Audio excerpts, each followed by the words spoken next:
Hello, everybody. Yesterday, I reviewed 2024 with Keith Teare, the author of the That Was the Week newsletter. He made Claude, the Anthropic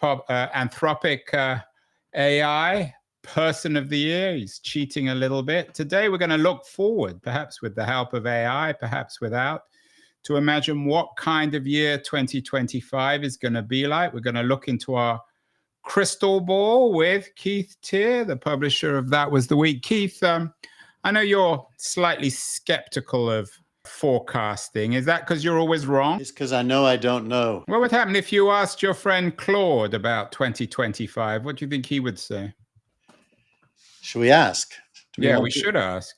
Ask Claude what 2025 is going to be like. I will, but let me just find Claude because he's hidden on my computer somewhere. Here we go. I think Claude's gonna make up stuff. That would be my expectation. Well, I think by definition, if we're talking about the future, you have to make up stuff, don't you? I think you have to. Here we go. So now I've got Claude. But let's not limit it. What are your top 10 predictions for 2025 in the world? Yeah, you told me that I had to do all the work, Keith, for this interview, but of course you're the one doing the work, or at least Claude's doing the work. So here's what it said. It said its history is cut off in April 2024. So discussing 25 is bound to have lots of uncertainty. It warns us.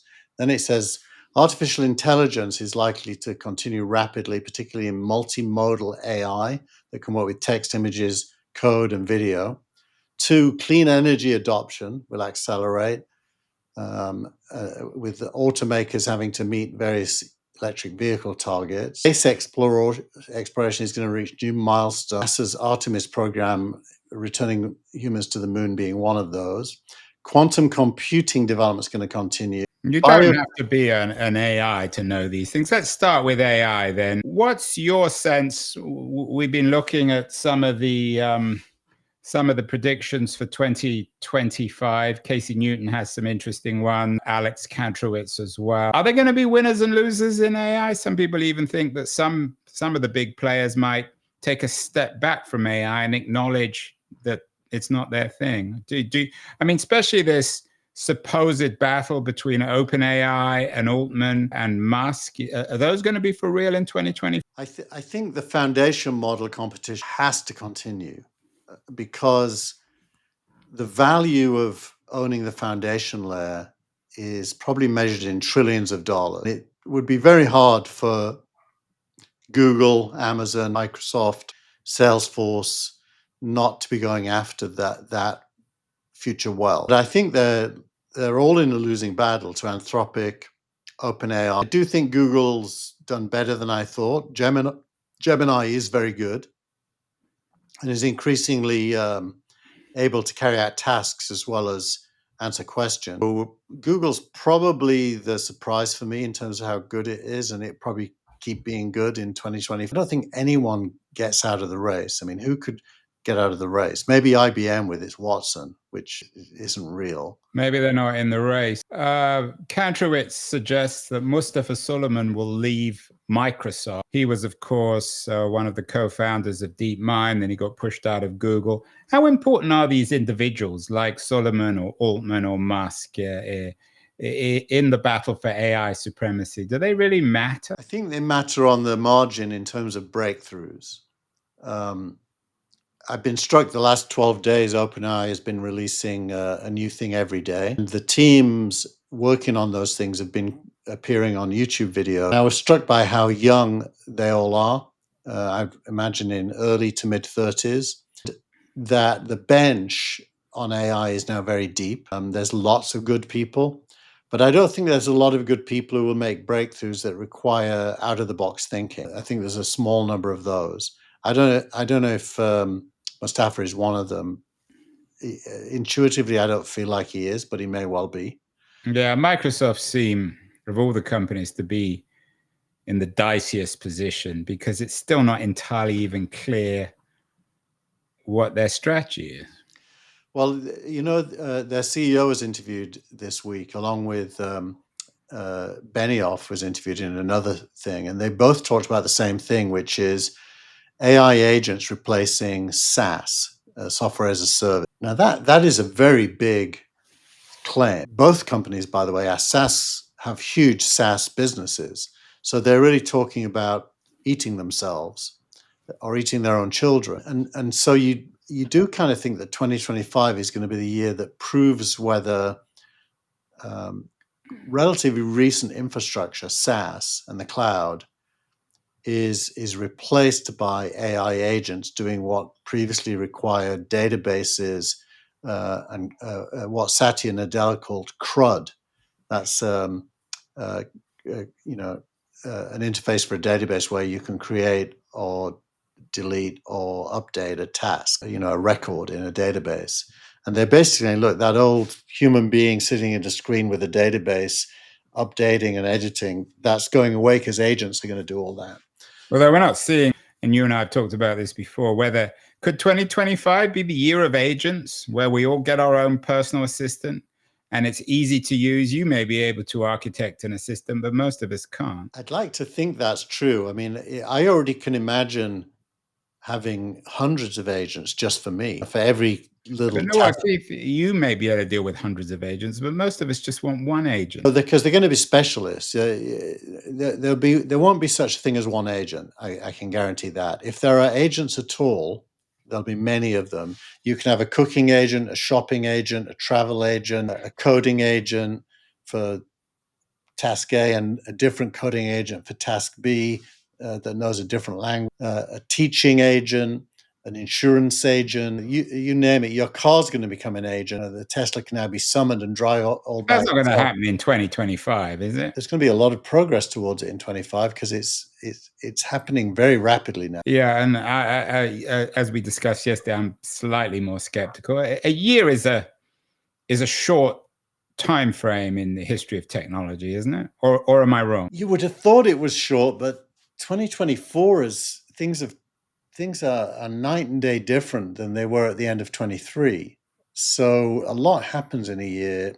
It feels short, but at the same time, your life's completely transformed. Like remote work with AI and agents has completely changed my day than what it was. I mean, so things do change pretty fast. What about company? I know you're very excited with the announcement in 2024 of OpenAI's new O3 models. I wonder, there's been a lot of press on the restructuring of OpenAI from non-profit to for-profit. Altman seems to be doing that and at the same time managing a tech company. You've been very, very bullish over the last couple of years on OpenAI.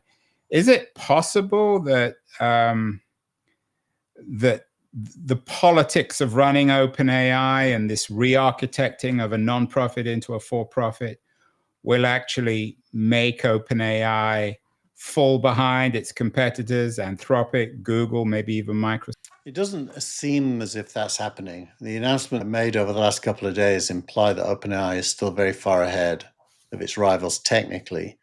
And in thinking through the application of AI. It's funny because in the context you've just put it, the for-profit replacing the not-for-profit, Elon Musk plays the role of the good guy because he's got a legal case trying to stop that from happening. Yeah, but everybody knows that Musk is not the good guy, and his only interest in here is pursuing his own interest of xAI, which is a for-profit company. So he's not committed to the non-profit model either. Yes, but there's important nuance there. Musk was the only investor in OpenAI initially.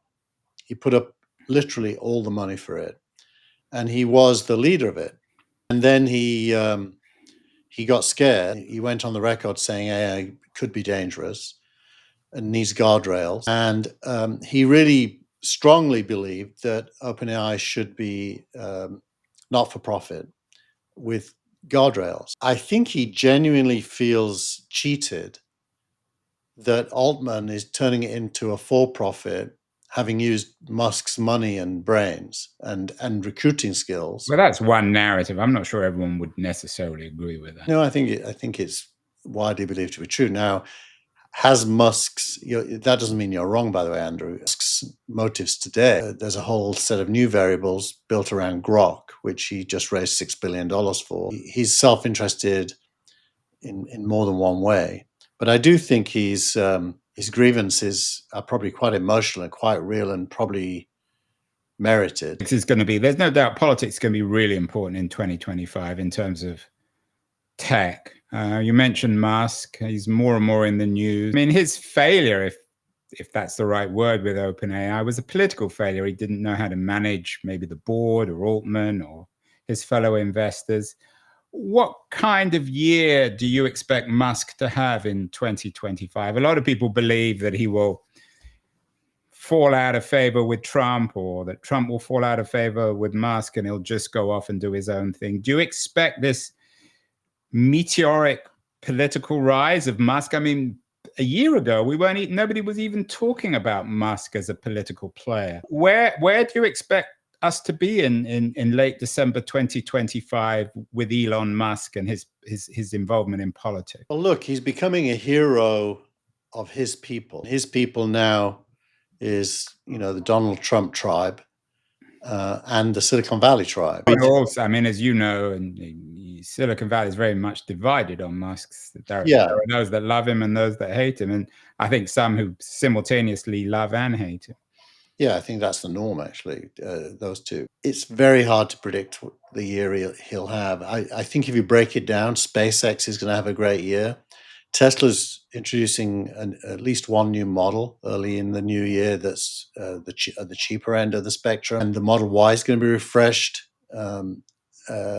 It's already the world's best-selling car, which is astounding that that's true, but it is. I think that Neuralink will have a good year.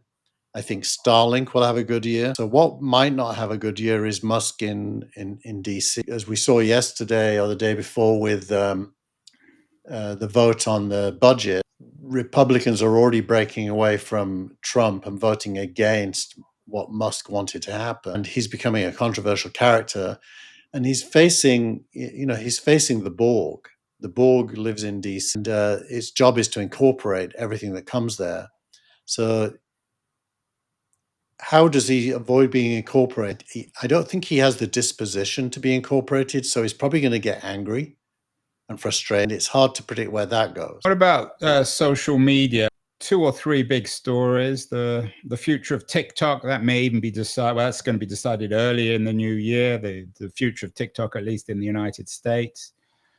The future of X, which Musk has turned into a platform, it seems, for his own political views. And of social media, wannabe social media players like Blue Sky. Are these important issues for 2025? Does social media even matter anymore? I think it matters in that it's where the attention is. I mean, most people's attention is no longer on mainstream media, except probably for sports. I think social media is pretty much the only place people engage and form opinion. As you know from your writing past with Cult of the Amateur, that bad things can happen if you don't trust people. I tend to trust people, so I don't think bad things really do happen that much. And I think social media is just more and more important, especially for young people. I do think TikTok being banned is terrible. I don't know what's going to happen, but I would predict, given the election results, TikTok will not be banned. I think it's inconsistent with the narrative that Musk says he believes in. If it is banned, that would be a sign of his inability to affect outcomes, or his, being a little bit two-faced. So I hope it isn't banned. I think TikTok, as you know, is an incredible app. I mean, it's just very engaging, very entertaining. There's nothing like it that's been this successful, this fast, on this scale, even Facebook. Could 2025 be the year where we see the generational divide on some of these issues? 2024 was the year Australia banned or began to develop or introduce legislation that will not allow kids to use social media. Best-selling books on the dangers of social media to the so-called anxious generation. TikTok is indeed banned in the US, which I agree with you. I think it's unlikely. But if it is, stranger things have happened. Could we see a generational revolt by young people saying, "Why? What right do you have to ban a media that dominates my life?" I think, teenagers are always in revolt historically. Any parents ever tried to control a teenager from the age of about 14 up until, I'd say, the mid-20s knows it's impossible. People are independent-minded and strong-willed. If TikTok was banned, you would imagine something would replace it very fast, that was invented by teenagers as a replacement. Obviously, the whole China narrative within TikTok is completely made up and fabricated. So the banning is a political act, really, more than a social media concern thing. I'd be shocked if there wasn't revolt. The chances that Australia, which by the way reversed that decision quite quickly once it saw the backlash, could control teenage behavior is absurd. One of the dark horses that we haven't mentioned, we always talk about OpenAI and Microsoft, of course, Google Gemini, Anthropic. The dark horse here is Facebook. A couple of years ago, everyone was writing off Facebook, especially with their embrace of the metaverse. What kind of year might 2025 be for Facebook? Will they continue to be the dark horse? And maybe that's the wrong term to use. They've had a great 2020.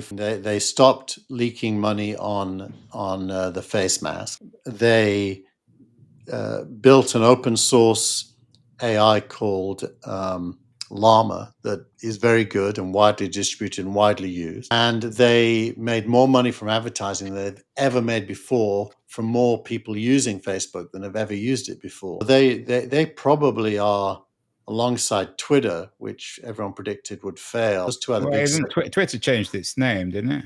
Yeah, X. But they're probably the two clear winners in 24, and I think it'd be pretty hard push to say that won't be true in 25. Is X a winner? Musk might be a winner, but I'm not sure X is. Well, X has more engaged users than it's ever had. But Facebook is a much bigger company and a much more consequential one. Yeah, it's 10 times bigger, I'd say. Are they, I mean, I use this term carefully, a dark horse. Are they competing? It's sometimes hard to tell who's competing with who. Is Facebook competing with Anthropic and OpenAI and Google, or are they all in different races? I think they're all a little confused. If you think of Facebook, it abandoned news about a year ago. And if you ever go there, I know you don't, but I do. It's mainly people you know now, birthdays and holiday pictures and stuff of that ilk, plus advertising. There's more advertising than I've ever seen. A lot of video advertising, a lot of clickbait type of advertising. But Facebook's become not very useful. If it wasn't for the fact that your family or friends were there, you probably wouldn't use it ever. But everyone is using it because everyone's on it. Yeah. But I think there's a business model imperative to try to invent new things that people pay for. If you were running Facebook, fear of death should be your top thought. And Zuckerberg's very good at that. And Zuckerberg either acquires or builds anything that seems attractive. And hasn't stopped doing that. And I think his pivot from AR and VR to AI is a demonstration yet again of his flexibility. I think Musk is way less flexible and way more focused on the everything app, as he calls it, the X everything app. Banking, money transfers, crypto, everything's going to end up being in there, a little bit like WeChat in China. And so he's got a journey to still travel and seems to be very distracted. So you wonder whether he'll be able to pull that off. So you think that the Zuckerberg model or the Zuckerberg strategy of focus, a narrower strategy, is smarter than the Musk strategy? Certainly appears to be if you measure it by money, but they're very different. I mean, Musk has got everything he wanted out of X, right? I mean, it's interesting that we talk endlessly about OpenAI and Facebook and Google and Microsoft. We rarely ever talk about Amazon anymore. Has Amazon become an afterthought? Will they be an afterthought? I mean, of course, they're the dominant e-commerce platform, and I assume that they're still an important player. in web services. But could 2025 be a year which Amazon is relegated to the second tier of big tech players? I don't think so, Andrew. I mean, I think they own one thing outright, which is commerce, and they are a huge owner of the cloud, which doesn't go away. They've now launched their own AI models, which are pretty good, apparently, that they want to sell as a service to people who use their cloud, developers mainly. So they're going to be a player. Well, that's the old so the SaaS model. They're competing directly with Microsoft and Benioff And Google as but well. nothing much. It doesn't sound that dramatic. What about Apple? What kind of year might you're a big Apple user and a big Apple follower? What should Apple do in 2025 to make them again a central player in the AI narrative, or perhaps they might be wisest to just step back and let everyone else fight and do their own thing? I actually think they don't need to be, from the point of view of the iPhone and their revenue stream. Putting ChatGPT in the iPhone and having their own Apple Intelligence is probably good enough for them to be relevant. Gemini on Android is pretty much similar, if not worse, because Gemini isn't as good as ChatGPT. So I don't think Apple really has to do anything.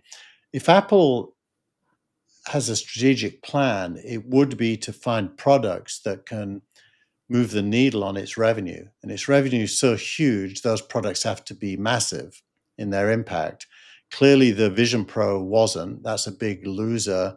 Yeah, you bought it. I What have you bought done it. with yours? I still use it. It's actually very good for particular use cases, but it's not a mass market product, at least not now. So, I think Apple is right not to try to be mainstream AI, but rather focus on its own business model. The good way to think about the whole of all of these companies, Andrew, is there's a big jigsaw puzzle of the world, and each company is a different geography, and there's overlaps between them, but actually they all own quite independent revenue streams that don't really compete with each other. Well, what revenue streams most up for grabs in 2025? No one's probably going to, certainly next year, no one's going to challenge the hardware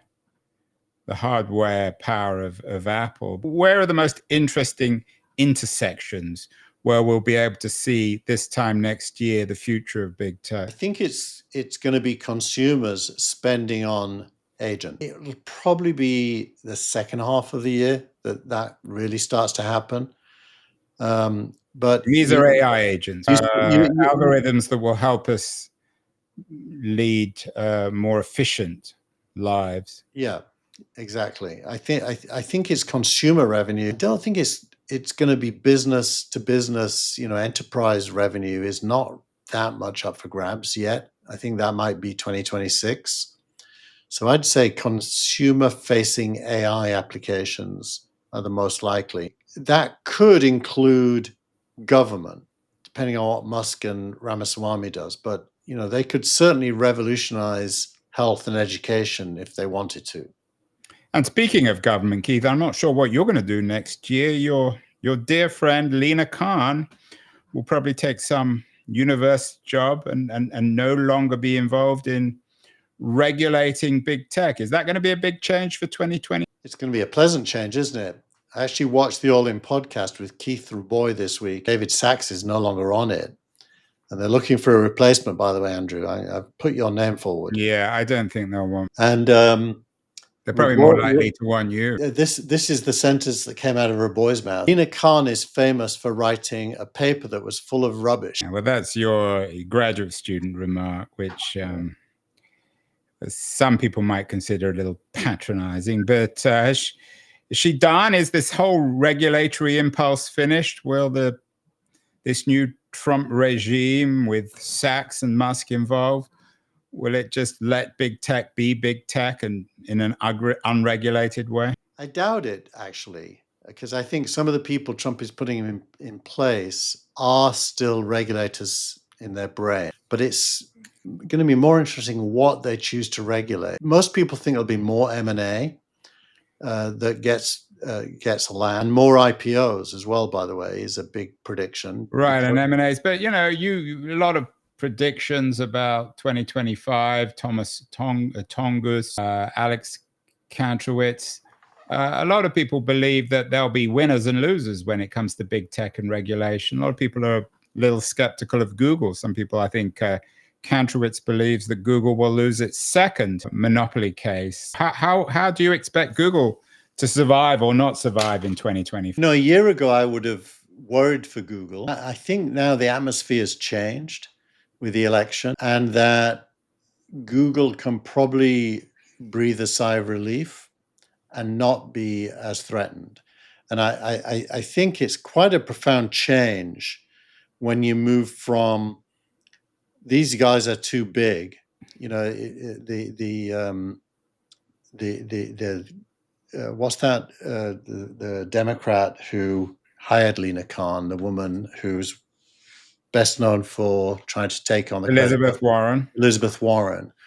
The Elizabeth Warren view is kind of gone. She and I don't think has any chance of coming back, but it does dominate current law cases. I think those law cases will go into the background, and the regulatory framework will more focus on what to allow as opposed to what to disallow. I think crypto will benefit from that as well. You mentioned crypto and David Sacks. He now is apparently, quote unquote, the AI and crypto czar of the new administration. How badly wrong can this administration go? Could we have a crypto crash? I don't know what the price of Bitcoin is right now, but it's certainly unusually high. Is it possible that we're on the brink of another .com meltdown when it comes to crypto in 2020? That's the stated point of view of most non-crypto participants. Are you a participant? I'm not actually, but I was for a while. I think it's most likely that Bitcoin's going to become an approved asset for government stores, if you like gold, because of the people who are in power. And I think when that happens, the argument that Bitcoin isn't backed by government goes away, and it becomes an asset that does have government backing. And when that happens, and why would that happen, is all to do with reserve currencies and how the world works. It's probably too complex for us to get into now. But why it might happen is to do with reserve currencies and the dollar's role as the reserve currency not being tenable. Right. And I wonder, we'll talk about this next year. I wonder whether a number of shifts are taking place. On the one hand, we have a larger and larger US debt, which Trump doesn't seem to be bothered with. The rise of Bitcoin, challenging the political independence of the Federal Reserve. I wonder whether one of the potentially more interesting things in 2015 will be a shift from a world centered on the Fed to one networked around crypto. It's not going to happen within a year, but we could see a slow shift in that direction. I think if that happens, crypto gets incorporated into what we call the Borg earlier. I thought the Borg was DC. Yeah, DC. Look, crypto is now been incorporated by the financial institutions like BlackRock. The next stage is government, and it doesn't seem impossible that could happen. And if that happens, crypto becomes just another asset that's used in the financial system for particular purposes. And now, when we say crypto, we're really talking about Bitcoin there. It's not all crypto. And I think there's lots and lots of other things going on in crypto that, just like always, will be on a spectrum of crime all the way through to good things. And you're going to have to pick and choose there. And government's not going to get involved there other than possibly through regulation, keeping out of the way. In other words, you have no idea, Keith. I have no idea. Let's end with, nobody has any idea of how 2025 is going to work out. That's what makes it so interesting, particularly given that Trump's very ambitious on a lot of tech fronts. But let's end with a couple of visions from you. Firstly, what would you like to happen? What would be the best thing that could happen in 2025, realistic? The best thing that could happen in 2025? Good question. My brain is full of lots of specific things that would imply human beings having an easier life achieving the things that they have to do, which I think AI will start to deliver on. And that's with agents in particular. That's what with agents in particular. I don't think there's one big thing. I mean, I don't think there's a Tesla car that would justify that statement, or a SpaceX mission, or you know, or a crypto play that would justify that decision. I think it's the overall impact of lots and lots of different use cases of AI changing people's lives. And then the worst case, what could really seriously go wrong in 2025 from a tech point of view? Military weapons produced by technology companies, leading to automated warfare, reducing the fear of human cost, therefore allowing the world to get out of control. Is that likely in 20? I mean, that's a chilling vision, but is that likely to happen within a year of the Trump administration? His demeanor suggests not, but you know, what's happening in Ukraine and Europe in general, in Germany, as you pointed out, there's a lot of instability in the world, and Trump is certainly looking at the world through the prism of American competition, not cooperation. So, you know, nationalism is a unexploded gas, and it could always be sparked. But finally, Keith, what kind of promise does 2025 have? I think Lenin famously said sometimes within a year you have entire centuries being made, and 1917 comes to mind, the Russian Revolution. Certain other years, 1968, for example, 2001 was another supposedly a year where everything changed. Could 2025 be a big year or just another year? I'd say the chances are that it is just another year, but the incremental change will be quite big. But I think if you extended it to the next half of the decade, I would suspect by the end of the decade we're living completely different lives to the life. We're cheating a bit using decades. How close we will be in 2025 is, of course, the middle year of the 2020s.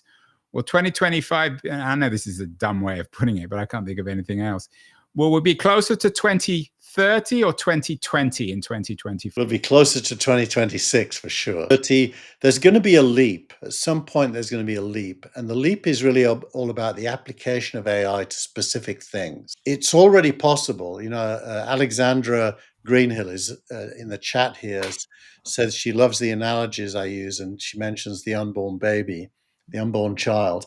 I do think there are millions of unborn children. That is to say, AI is already capable of a lot of tasks that no one has yet written the software to apply it to. We're super close because it's already possible. Maybe I'm going to title 2025 The Leap Year, Keith. The leap year, yeah, that would be. Well, I hope you and I will still be around at the end of 2025. We will see whether or not some of your predictions come out. I hope you have a wonderful new year, Keith. We're going to not do the show for a couple of weeks. We'll be back, the third week of January, going back to regular. That was the week. I'm going to do a newsletter on January the 16th, 17th, and we'll discuss it on the 19th, I think, when you get back from Europe. Yeah, I will be at DLD. Keith Teare, Happy New Year. We will talk third week of January. Lots of interesting predictions for 2020. It's going to be the leap year. Thank you again, Keith. Bye.